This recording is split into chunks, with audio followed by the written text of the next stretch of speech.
एक समय की बात है। एक राज्य में एक प्रतापी राजा राज करता था। एक दिन उसके दरबार में एक विदेशी आगंतुक आया और उसने राजा को एक सुंदर पत्थर उपहार स्वरूप प्रदान किया। राजा वह पत्थर देख बहुत प्रसन्न हुआ। उसने उस पत्थर से भगवान विष्णु की प्रतिमा का निर्माण कर उसे राज्य के मंदिर में स्थापित करने का निर्णय लिया और प्रतिमा निर्माण का कार्य राज्य के महामंत्री को सौंप दिया। महामंत्री गांव के सर्वश्रेष्ठ मूर्तिकार के पास गया और उसे वह पत्थर देते हुए बोला, महाराज मंदिर में भगवान विष्णु की प्रतिमा स्थापित करना चाहते हैं।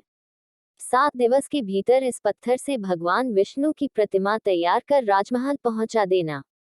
इसके लिए तुम्हें 50 स्वर्ण मुद्राएं दी जाएंगी।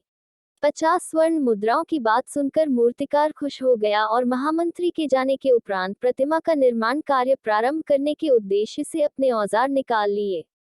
अपने औजारों में से उसने एक हथौड़ा लिया और पत्थर तोड़ने के लिए उस पर हथौड़े से वार करने लगा, किंतु पत्थर जस का तस रहा। मूर्तिकार ने हथौड़े के कई वार पत्थर पर किए, किंतु पत्थर नहीं टूटा। 50 बार प्रयास करने के उपरांत मूर्तिकार ने अंतिम बार प्रयास करने के उद्देश्य से हथौड़ा उठाया, किंतु ये सोचकर हथौड़े पर प्रहार करने के पूर्व ही उसने हाथ खींच लिया कि जब 50 बार वार करने से पत्थर नहीं टूटा, तो अब क्या टूटेगा। वह पत्थर लेकर वापस महामंत्री के पास गया और उसे यह कह वापस कर आया कि इस पत्थर को तोड़ना नामुमकिन है, इसलिए इससे भगवान विष्णु की प्रतिमा नहीं बन सकती।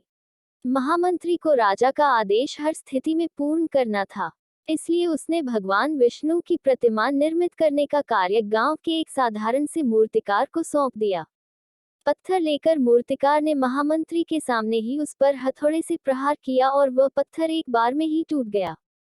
पत्थर टूटने के बाद मूर्तिकार प्रतिमा बनाने में जुट गया। इधर महामंत्री सोचने लगा कि काश पहले मूर्तिकार ने एक अंतिम प्रयास और किया होता, तो सफल हो गया होता और 50 स्वर्ण मुद्राओं का हकदार बनता। सीख। मित्रों, हम भी अपने जीवन में ऐसी परिस्थितियों से दो चार होते रहते हैं। कई बार किसी कार्य को करने के पूर्व या किसी समस्या के सामने आने पर उसका निराकरण करने के पूर्व ही हमारा आत्मविश्वास डगमगा जाता है और हम प्रयास किए बिना ही हार मान लेते हैं।